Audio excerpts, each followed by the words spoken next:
인천 부평갑 국회의원 노종면입니다. 박장범 후보자께서는 1994년에 KBS에 입사를 하셨더군요. 저도 YTN에 같은 해에 입사를 했고, 또 YTN이 한때는 뭐 작은 KBS로 불릴 정도로 KBS에서 YTN으로 이직하신 선배들로부터 언론 기본에 대해서 공부하면서 기자 생활을 시작했습니다. 뭐 이런 인연을 떠나서라도 동시대를 겪어온 그 보도에 종사해온 분이기 때문에 사실 질의가 편치 않다는 점을 먼저 말씀을 드립니다. 앞선 질의와 답변 과정 보면서 여러 흠결에 대해 매우 시원스럽고 명확하게 사과를 하셔서 사실 좀 기대를 했습니다. 여러 흠결들 하나하나 다 중요한 사안이지만 지금 공영방송의 사장이 되겠다는 분이기 때문에 이 보도 본질과 관련된 부분, 뭐 조금 더 구체적으로 말씀드리면 이 파우치 언급과 관련된 부분이 저는 핵심 중에 핵심이라고 봅니다. 본인께서는 억울하실지 몰라도 그 대담에서 나온 발언 때문에 이 자리에까지 오신 게 아닌가라는 그런 세간의 의혹이 있기 때문에 이게 이번 청문회의 본질 가운데 하나라고 생각합니다. 파우치, 그 상품에 부여된 그 상품명을 몰라서 질의를 하겠습니까? 이 상품이 보도에서 어떤 의미로 표현되어야 하는지 이것이 관건이죠. 이걸 모르실 리가 없습니다. 만약에 명품이라고 표현되는 것에 동의할 수 없다면 어떤 표현이 적확한지 고민하셨어야 한다고 봅니다. 굳이 사실에만 기반을 해야 한다 하더라도 금액이 있습니다. 객관적으로 확인 가능한 영수증까지 공개된 그런 금액이 있습니다. 그런데 300만 원 언급하지 않으셨어요. 그리고 그 이외의 고가 화장품, 양주 이런 것들도 이미 다 공개되어 있던 상황입니다. 그런데 굳이 많은 분들이 이해하기 어려운 파우치라는 용어를 사용하셨고 또 조그만이라는 형용사를 통해서 사안을 축소하려 한다는 비난을 자초하셨어요. 이런 부분을 오랜 기간 기자하고 앵커하신 분이 모른다? 그걸 모르면 이 자리에 계시면 더더욱 안 됩니다. 아실 겁니다. 그래서 기대했던 겁니다. 기왕 본인의 어떤 흠결들, 어찌 흠결 없는 사람이 있겠습니까? 그런 것들을 털어내고 일을 시작하시기를 바라시는 것이 아닌가. 그런데 본질에 다다라서 제동이 걸리는 것을 보고 안타깝다는 생각이 들었습니다. 박 후보자님께 여쭤보죠. 근무 시간에 주식 거래를 하면 징계 사유에 해당할까요? 안 할까요? 원천적으로 못하게 돼 있습니다. 혹시 본인은 근무하면서 근무 시간에 주식 거래를 한 사실이 있습니까? 제 기억으로는 없습니다. 서면 답변에 일부 근무 시간에 거래를 했을 수 있다 이렇게 답변하셨습니다. 제가 이제 확인해 보니까요.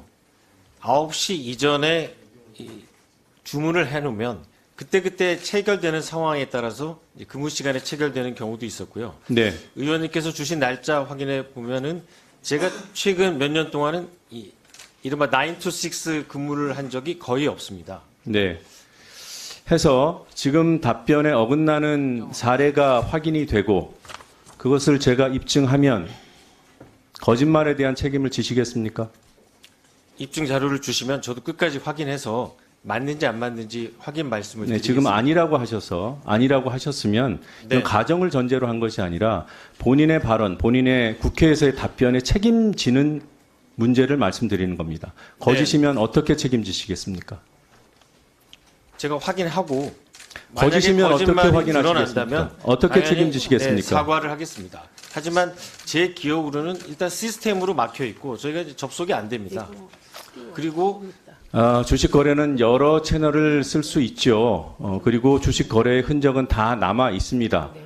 제가 파악한 바로는 휴가가 아니면 설명이 안 되는 거래가 상당수 있습니다. 저희에게 제출해 주신 주식 거래 50차례 정도 돼요.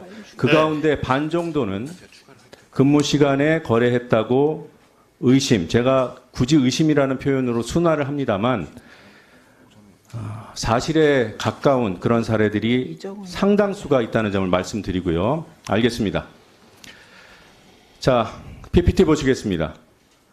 2017년 6월 20일, 2017년 6월 20일은 고대영 사장 재임 기간에 비서실장을 하던 시기입니다. 맞죠? 네, 맞습니다. 네, 이때 질환지교 시큐리티라는 종목을 거래를 하셨는데 평일이고 매수 25회가 체결됐습니다. 말씀대로 장 시작 전에 주문을 걸어놓고 진행되는 방법이 있지요. 네. 근데 중간에 거래 주문을 수정하지 않으면 이루어질 수 없는 체결들이 보입니다. 이날 휴가 가셨습니까? 자, 2017년 12월 22일 역시 고대영 사장 비서실장 재임 중이었고요. 이때는 더더욱 회사 동료들이 파업을 하고 있던 시기입니다. 이날도 무려 17회 체결이 이루어지는 거래를 하셨습니다. 이때도 시간대 분석을 해보면 장 시작 전에 주문 걸어놓고 그냥 기다렸다 설명이 안 됩니다. 이날도 휴가 가셨습니까? 휴가 기록을 확인해 봐야겠는데요. 네. 그 제가 다음 네, 알겠습니다. 그래서 휴가 기록을 미리 확인하려고 했던 거예요. 이런 것들을 가리기 위해서 안 준다고 의심하게 됐던 것이고요. 제출하겠습니다. 그리고 모두 18개 종목 거래를 하신 것으로 파악이 됐습니다. 제출하신 자료에 따르면. 근데 혹시 소위 말하는 잡주, 혹시 거래할 때 그런 잡주에 주목해서 투자를 하시는지요? 잡주라고 생각했으면 투자를 안 했겠죠. 지금 확인되는 투자 종목 18개 가운데 6개가 지금 상장 폐지가 돼 있고요. 그리고 또 거래 중지돼 있습니다. 6개 중에서 4건은 4종목은 상장 폐지고 2종목은 거래 중지 상태예요. 최근에 거래하신 종목도 2종목이 거래 중지 상태입니다. 그래서 저는 매우 무모한 투자를 하시는 게 아닌가 이런 생각을 하고 있어요. 뭐 종목이 생각이 안 나실 겁니다. 나노 하이텔 기억하세요? 나노 하이텔이요? 네. 그 제가 사지 않은 것 같은데요. 테라 리소스 기억하세요? 그것도 제가 산 주식이 아닌 것 같아요. SK컴즈 기억하십니까? 혹시 저희 아내가 산 주식일 수 있는? BNC 컴퍼니 거래하셨어요? 제가 아닌데요. 제넨바이오? 아닙니다. 저는 아닙니다. 비유테크놀로지? 그건 맞습니다. 호텔 그거 딱 신라? 하나. 호텔 신라? 지금 앞서 말씀드린 6개는 네. 상장 폐지 내지 거래 중지고요. 호텔 신라, 네, 예전에 하나 에어로스페이스, 그거 아닌 것 같습니다. 제 유한양행. 거래 종목이 아닌 것 같은데. 배우자 자료는 못 준다고 했어요. 이게 만약에 배우자 자료라면 지금 청문 준비를 심각하게 불성실하게 했거나 사안을 왜곡하기 위해서 지금 뭔가 꼼수를 부렸다는 그런 판단이 가능할 수밖에 없어요. 네, 의원님. 배우자 주식 보유 현황과 거래 자료 즉각 제출하겠습니다. 제가 알기로는 전체 거래 총액이 1,500만 원 정도 되는 걸로 알고 있는데요.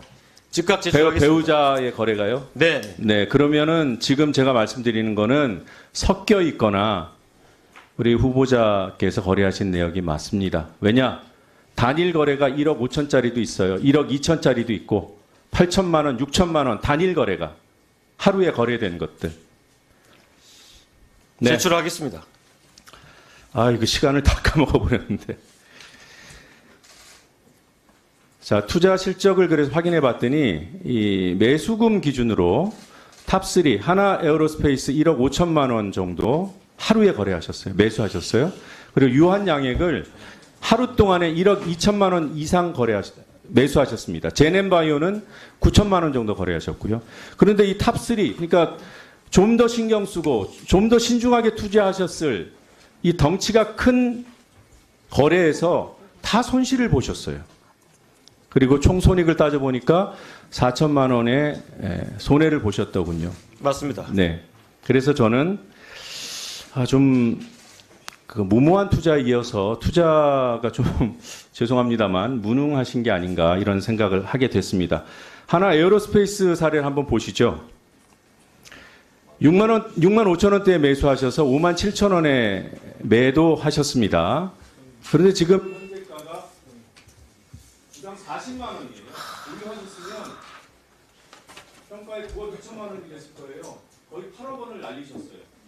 장기 투자를 안 하셨어요. 물론 이런 하나의 투자 가지고 뭐 잘잘못을 따지는 거는 당연히 아니고. 근데 위원님, 제가 산 주식이 아니거든요. 저 하나 에어로스페이스는요. 확인하죠. 이거 확인부터 하고 네. 해야겠습니다. 이거 지금 자료의 진위를 가지고 지금 시간을 너무 많이 허비했는데요. 박장범 주식거래 한국거래소에서 받으셔서 저희 의원실에 보내주셔서 이걸 누가 보내줍니까? 저희가 뽑아옵니까? 이거 보내드리겠습니다. 뒤에 계세요? 누가 한국거래소 주식거래 내용 뽑아서 주셨습니까? 자, 노정면 위원님 확인해 드릴게요. 이거 무슨 조직적인 무슨 직위 방해가 아니고 이게 뭡니까 이게? 자, 선문의 준비를 이따위로 그래요? 이따위로? 아무튼 뭐 큰 폭의 손실을 기록해서 죄송하게 생각합니다. 그게 뭐 노정면 위원께 죄송할 일은 아니죠. 사실이 왜 죄송합니까? 자, 지금 노정면 위원님의 말의 핵심은 분명히 자료를 받았는데 본인이 산 주식이 아니라고 제 기억에는 없습니다. 예, 어쨌든 얘기하고 기억이 없다고 하니 이상하잖아요, 상황이. 네, 저도 이상합니다. 이상하죠? 그래서 네. 제가 요거 드렸어요. 지금 갖다 드렸습니까? 네, 갖다 드리세요. 지금 요거 본인이 자료 제출 거부 목록 보내주신 거거든요. 그런데 이거를 뭐 지금 후보자를 이런 걸로 당황하게 하거나 그럴 생각이 저희가 없습니다. 그래서 일단 드릴 테니 지금 인사청문 준비단장이 잠깐 일어나 보실래요? 예, 지금 자료 제출과 후보자 답변 사이에 일치하지 않는 점이 있지요? 네. 그거 확인하실 시간 드리겠습니다.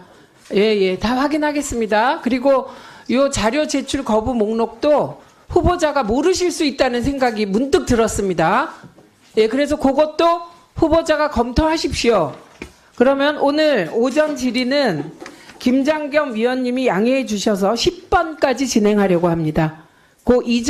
잠깐만요. 이정원 위원님 질의 끝나시면 제가 요 자료 제출 거부 목록 하나하나 검토하고 그 과정에서 여기 주식도 들어 있어요. 요 거부 목록에 한국거래소 관련한 그때 다시 점검을 할 터이니 우선 박영춘 단장은 요 자료 꼼꼼히 보시고요. 네. 예. 그리고 한국거래소 자료 받아서 노정면 위원님께 전달한 자료를 후보자께 보여드리세요. 예. 그래서 후보자가 확인해서 그때 다시 한번 확인하도록 하겠습니다. 네. 네.